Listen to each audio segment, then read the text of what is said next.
A paper cut that never heals. That's trauma for millions.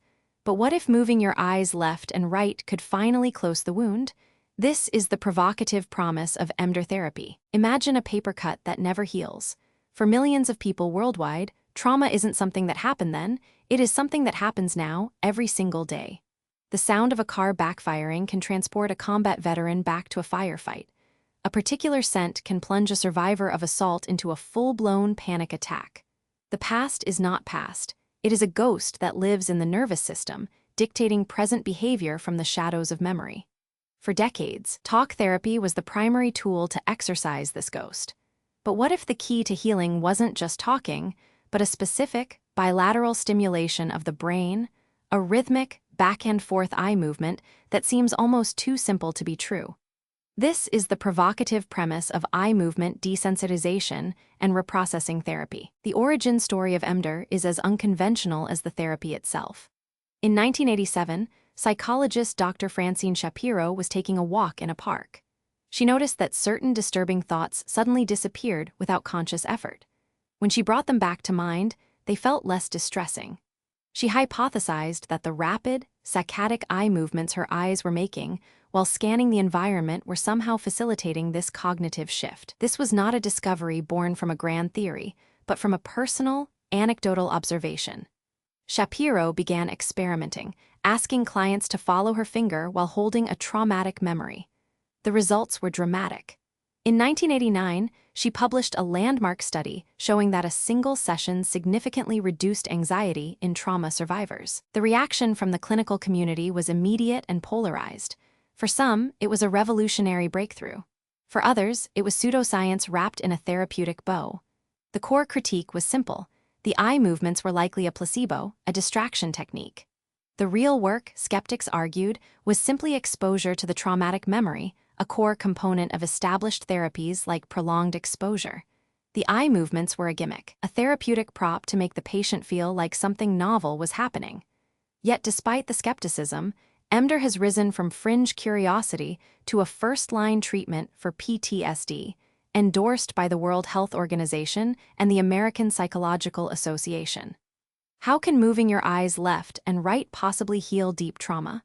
The answer is not magic, but neuroscience. To understand the controversy, one must first understand what EMDR actually is. It is not a single technique, but an 8-phase comprehensive treatment protocol. The eye movements are just one component of Phase 4, desensitization. The full protocol includes history-taking, preparation with emotional regulation skills, assessment, desensitization, installation of positive beliefs, body scan, closure, and reevaluation. This structured, phased approach is crucial. It is not a simple matter of wave a finger, heal a wound. It is a carefully managed process of memory reconsolidation, guided by the client's own internal associations. Each session is a journey through the mind's hidden pathways, guided by bilateral stimulation. The how of EMDR remains the central scientific mystery. Several neurobiological models have been proposed. The most prominent is the adaptive information processing model, developed by Shapiro herself. This model posits that the brain has an inherent, self-healing system for processing experiences. Normally, new information is integrated into existing memory networks, allowing us to learn and adapt. Trauma, however, overwhelms this system. The memory is frozen or dysfunctionally stored, locked in its original, raw form, complete with the same sights, sounds, emotions, and physical sensations. It is unprocessed. EMDR therapy, according to this model, jumpstarts this stalled processing system, allowing the brain to metabolize the traumatic memory and connect it with more adaptive information. Among the competing explanations, the working memory hypothesis is currently the most well-supported. The theory is simple. The brain has a limited capacity for holding information in conscious awareness. When a person performs a dual task, like recalling a traumatic memory while tracking a moving finger, the two tasks compete for the same cognitive resources. This competition reduces the vividness and emotional intensity of the memory. Over repeated sets, the memory becomes less distressing and more integrated.